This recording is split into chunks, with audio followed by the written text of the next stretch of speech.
आपका स्वागत है। आज का हमारा टॉपिक रहने वाला है हरियाणा राज्य का परिवहन एवं संचार व्यवस्था। देखिए, आज हमारे टॉपिक में हमें जो पढ़ना है वो देखिए पीडीएफ में ये हमें पढ़ना होगा। रेल, वायु परिवहन, सड़क परिवहन, जनसंचार, आकाशवाणी, दूरदर्शन, पत्रकारिता, सिनेमा व हरियाणा में सिनेमा का योगदान। तो देखिए, अगर किसी भी क्षेत्र को आपको डेवलप करना है तो एक अच्छे व्यक्ति ने कहा है कि वहाँ का जो परिवहन तंत्र है उसको आप मजबूत कर दीजिए। यानी हर गांव, हर कस्बा, हर क्षेत्र को आप किससे जोड़ दीजिए? सड़कों से जोड़ दीजिए।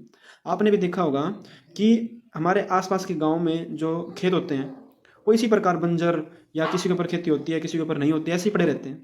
लेकिन जब उसके ऊपर से कोई सड़क निकल जाती है, वहाँ से कोई हाईवे गुजर जाता है, तो फिर देखेंगे आप कि उसके आसपास के क्षेत्र में रेस्टोरेंट्स, पेट्रोल पंप्स, दुकानें, पता नहीं क्या क्या लगना शुरू हो जाता है और ज़मीन की कीमत एकदम से बढ़ जाती है। तो ये सरकार के पास बहुत अच्छा मौका होता है। अगर किसी क्षेत्र को वो डेवलप करना चाहती हैं तो वहाँ का परिवहन तंत्र को मजबूत कर दीजिए।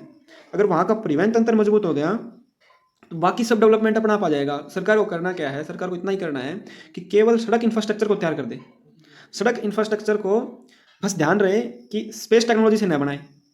बस अच्छे इंजीनियर लगा के ऐसी सड़क बना दें जिसके अंदर खड़े ना हो, जिसके अंदर ट्रैफिक रूल्स फॉलो होते हों। बस इतना कर दे, बस स्पेस टेक्नोलॉजी ना लगाए। तो आज हमें जो पढ़ना है वो है परिवहन एवं संचार व्यवस्था। तो देखिए, परिवहन को हम 3 रूप में जानते हैं: वायु परिवहन, रेल परिवहन व सड़क परिवहन। तो सबसे पहले हम देखेंगे हरियाणा राज्य का सड़क परिवहन। तो सड़क परिवहन को भी हम 3 भागों में बांटेंगे। जैसे सबसे पहले आता है राष्ट्रीय राजमार्ग, फिर राजकीय राजमार्ग, फिर जिला सड़कें। तो राष्ट्रीय राजमार्ग जो बड़े स्टेट्स या फिर बड़े कैपिटल्स इनको जोड़ते हैं, वो राष्ट्रीय राजमार्ग, जैसे हरियाणा में देश के राजमार्गों का 2% भाग हरियाणा राज्य के अंदर विद्यमान है। हरियाणा राज्य का जो राष्ट्रीय राजमार्ग है सबसे लंबा, वो है NH हाईवे यानी नेशनल हाईवे 9, जिसकी लगभग लंबाई है वो 285 किलोमीटर के आसपास है। उसी प्रकार हरियाणा राज्य का सबसे छोटा राजमार्ग नेशनल हाईवे 148 है, जिसकी लंबाई लगभग 6 किलोमीटर है। तो हरियाणा राज्य में सबसे अधिक जिलों से गुजरने वाला जो राष्ट्रीय राजमार्ग है वो NH हाईवे नेशनल हाईवे 10 है, जो 6 जिलों से होकर गुजरता है। उसके बाद है राजकीय राजमार्ग। राजकीय राजमार्ग जिला मुख्यालयों, औद्योगिक नगरों, शहरों को आपस में जोड़ता है। हरियाणा राज्य में सबसे छोटा जो राज्य राजमार्ग है यानी कि स्टेट हाईवे वो है 6 है, जिसकी लंबाई 3.70 किलोमीटर है। उसके बाद सबसे बड़ा जो राज्य राजमार्ग है वो है स्टेट हाईवे 12, जो लगभग 192.32 किलोमीटर है। उसके अलावा जो जिला सड़कें हैं, जिला सड़कें ग्रामीण क्षेत्रों, कस्बों, उत्पादन केंद्र व छोटे बाजारों को आपस में जोड़ती हैं। इसका रखरखाव स्थानीय नगर निगम, पंचायत राज व्यवस्थाओं पर आता है। इसके बाद जो हमें पढ़ना है वो है हरियाणा राज्य के अंदर जो चालक प्रशिक्षण केंद्र है, अनुसंधान है वो। तो देखिए, 4 चालक प्रशिक्षण अनुसंधान हरियाणा राज्य के अंदर है। सबसे पहला है मारुति उद्योग के सहयोग से बहादुरगढ़ के अंदर। उसके बाद है अशोक लेलैंड सहयोग से कैथल के अंदर। उसके अलावा केंद्रीय वित्तीय सहायता से भिवानी के अंदर। और चौथा है हमारा मेवात के अंदर। उसके बाद हमें पढ़ना है हरियाणा के प्रमुख एक्सप्रेसवे। तो सबसे पहला एक्सप्रेसवे है वो है द्वारका एक्सप्रेसवे, जिसकी कुल लंबाई 28 किलोमीटर है, जबकि हरियाणा राज्य से ये 18 किलोमीटर होकर गुजरता है। बाकी 10 किलोमीटर दिल्ली से होकर गुजरता है। इसके अलावा इसी ये स्वर्णिम चतुर्भुज योजना का हिस्सा भी रहा है। स्वर्णिम चतुर्भुज जो कि मतलब भारत की 4 मुख्य मुख्य कैपिटल्स या फिर मुख्य औद्योगिक इकाइयों को जोड़ती है, जैसे कि चेन्नई, जैसे कि कलकत्ता, है ना, जैसे कि गुजरात के अंदर जोड़ती है। इस प्रकार ये जोड़ती है और उस प्रकार वो एक चतुर्भुज बनाती है, जिसे हम स्वर्णिम चतुर्भुज के नाम से जानते हैं। तो द्वारका एक्सप्रेस उसका हिस्सा रहा है। एशिया का सबसे बड़ा टोल प्लाजा इसी के ऊपर है, द्वारका एक्सप्रेसवे के ऊपर, 32 लेन्स का। उसके बाद आता है पानीपत एक्सप्रेसवे, जिसकी लंबाई 10 किलोमीटर है। इसका जो निर्माण है वो L&T कंपनी ने किया था। इसके अलावा जो राष्ट्रीय राजमार्ग है वो ये जो पानीपत एक्सप्रेसवे है वो राष्ट्रीय राजमार्ग यानी नेशनल हाईवे 1 का भाग है ये पानीपत एक्सप्रेसवे। इसके अलावा दिल्ली से पानीपत के बीच ये एक्सप्रेस जाता है।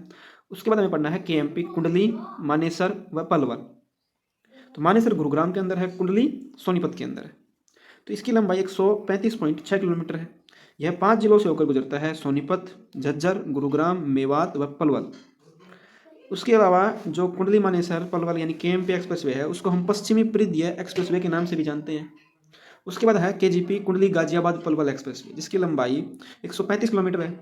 इसे हम पूर्वीय परिधि एक्सप्रेसवे के नाम से भी जानते हैं। ये 6 लेन का एक्सप्रेसवे है। तो इसके बाद हमारे एक्सप्रेसवे खत्म हो गए। उसके बाद हमें पढ़ना है रेल व वायु परिवहन हरियाणा के अंदर, हरियाणा राज्य के अंदर रेल व वायु परिवहन।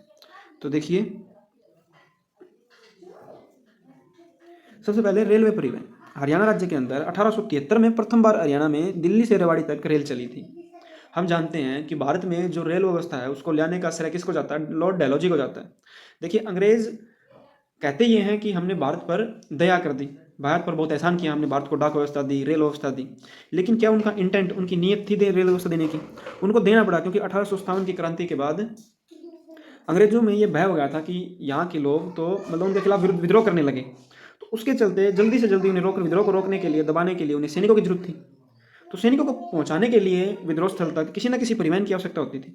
दूसरा, जो उनके पतन थे, जहाँ से वो माल की ढुलाई करते थे जहाज़ों तक ले जाने के लिए, उनको सामान ढोने के लिए एक परिवहन की व्यवस्था की जरूरत थी जो जल्दी सामान पहुंचा दे, जिससे उनका मुनाफा बढ़ सके। इसके चलते वो भारत में उन्होंने रेल व्यवस्था, लॉर्ड डलहौजी ने रेल व्यवस्था को इंट्रोड्यूस किया। लेकिन कहते हुए हैं कि हमने भारत का भला करने के लिए ऐसा किया था, लेकिन भला करने के लिए नहीं किया था, उन्होंने अपना लाभ, आर्थिक लाभ के लिए ऐसा किया था। वह 1857 जैसे विद्रोह को रोकने के लिए रेल व्यवस्था को जारी किया था। तो देखिए, भारतीय हरियाणा राज्य के अंदर जो रेलवे है वो उसकी कुल लंबाई 4439.16 किलोमीटर के लगभग है। मेवात के नूह में कोई रेलवे लाइन व स्टेशन नहीं है। हरियाणा के अंदर पहली सीएनजी ट्रेन चली 15 जनवरी 2015 को, जो रेवाड़ी से रोहतक के मध्य चली गई थी। ये भारत की प्रथम सीएनजी ट्रेन थी जो हरियाणा के अंदर ही चली थी। उत्तरी रेलवे जोन का जो मंडल मुख्यालय है वो अंबाला के अंदर स्थित है, हरियाणा के। अच्छा, रेवाड़ी राज्य का जो रेलवे जंक्शन है वो हरियाणा राज्य का सबसे बड़ा रेलवे जंक्शन है, रेवाड़ी का। उसके अलावा जो प्रमुख रेल मार्ग हैं वो हैं अंबाला से चंडीगढ़ तक, कालका से एक छोटी रेल की लाइन शिमला तक, वह अंबाला से यमुनानगर होता हुआ। ये कुछ रेलवे लाइन, प्रमुख रेलवे लाइन थी। विशेष नोट में हरियाणा के अंदर मेट्रो, तो राज्य में पहली मेट्रो दिल्ली से गुरुग्राम के हुड्डा सिटी तक चली थी, जो 21 जून 2010 में शुरू हुई थी। उसके अलावा दिल्ली से फरीदाबाद के वाईएमसी चौक तक भी मेट्रो को जोड़ दिया गया है। ये नोट्स हैं, याद रखना, इंपॉर्टेंट फैक्ट्स हैं ये। उसके अलावा हम देखेंगे हरियाणा के अंदर वायु परिवहन। तो राज्य में स्थित हवाई अड्डे 6, अम्बाला वायुसेना स्टेशन, चंडीगढ़ हवाई अड्डे, चंडीगढ़ अंतर्राष्ट्रीय हवाई अड्डे, हिसार हवाई अड्डे, करनाल हवाई अड्डे, सिरसा वायु स्टेशन। उसके अलावा कुछ नागरिक हवाई अड्डे भी हैं, जैसे हिसार, करनाल, भिवानी, नारनौल, जींद एवं पिंजौर में। ये नागरिक हवाई अड्डे स्थित है। इसके बाद हमें पढ़ना है जनसंचार की व्यवस्था। तो देखिए, हरियाणा में जनसंचार की व्यवस्था, हम संचार को 4 भागों में बांटेंगे। सबसे पहले आकाशवाणी, फिर दूरदर्शन, फिर पत्रकारिता, उसके बाद सिनेमा। तो सबसे पहले देखिए आकाशवाणी केंद्र। तो सबसे पुराना जो आकाशवाणी केंद्र है वो रोहतक केंद्र स्थित है, जिसकी स्थापना 8 मई 1976 को हुई थी। उसके बाद आकाशवाणी कुरुक्षेत्र, जिसकी स्थापना 24 जून 1991 में हुई। आकाशवाणी हिसार, जिसकी स्थापना 26 जनवरी 1999 में हुई थी। ये 3 आकाशवाणी केंद्र हैं हरियाणा के अंदर। उसके बाद आती है दूरदर्शन केंद्र। तो राज्य का एकमात्र दूरदर्शन केंद्र वो है हिसार दूरदर्शन केंद्र, जिसकी स्थापना 1 नवंबर 2002 को सुषमा स्वराज द्वारा की गई थी। उसके बाद आती है पत्रकारिता। तो हरियाणा में पत्रकारिता बेहद प्रचुर मात्रा में प्रसिद्ध है। बहुत समाचार पत्र, साप्ताहिक लेख बहुत ज़्यादा लिखे गए हरियाणा के अंदर। तो देखिए, सबसे पहला जो प्रथम समाचार पत्र था वो था हरियाणा का झज्जर से, संपादक जिसके थे दीनदयाल शर्मा। पत्र का नाम ही हरियाणा था। उसके बाद 1889 में जाट समाचार पत्र निकाला गया गुरुग्राम से, जिसके संपादक बाबू कन्हैया लाल रहे। उसके अलावा 1916 में साप्ताहिक समाचार पत्र निकला जाट गजट नाम से। 1929 में उर्दू में हरियाणा तिलक निकाला गया, जिसके संपादक श्री राम शर्मा थे।